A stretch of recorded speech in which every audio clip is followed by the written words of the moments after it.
at war all the time, still today. After thousands of years, we still go to war. We still are, people that like to fight, to conquer, and that's the way we live.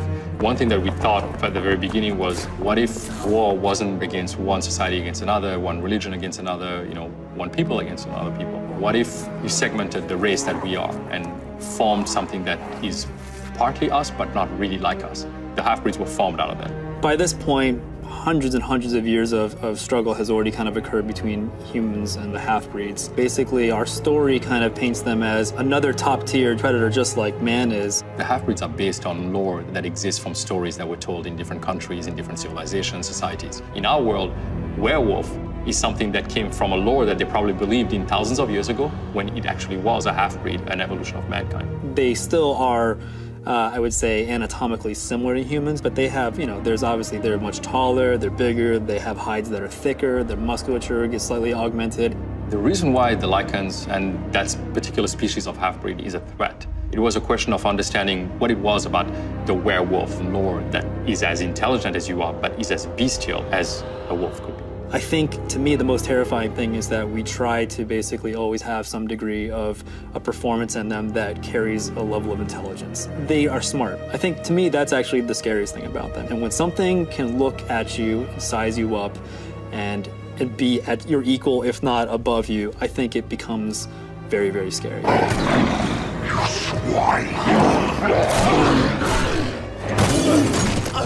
We really tried to capture the right balance of both human lupine anatomy and that level of imperfection that makes it not feel like this kind of action-y comic book creature, and much more like this is a creature that could have existed that we just haven't seen yet. The anatomy has to be right. If it doesn't look like it's built for the purpose that it needs to serve, it's gonna look kind of artificial. You don't want something to look like a man in a suit.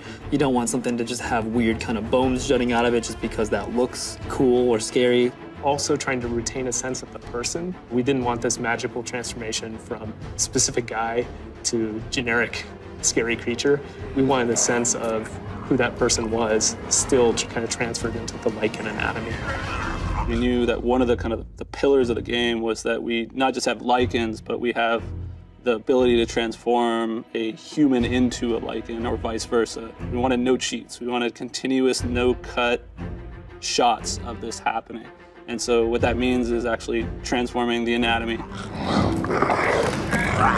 The blood from the heart through the veins and arteries. You kind of see this chest expansion as if maybe the lungs, the rib cage, and then all the rest of it as it's being carried through the blood kind of moves outwards to the extremities. The hips, the pelvis. The big toes of the humans actually morphs and migrates back to the dew claw. Everything is very, very different from how the thing is structured. Finding 3D topology that allowed us to achieve that was quite a process. And then the hair growth was another challenge. As they're transforming, a mostly bald human is now transforming into a very hairy dog, cat-like creature. On top of that, the skeletons of both characters are actually animating and transforming along with this blend shape.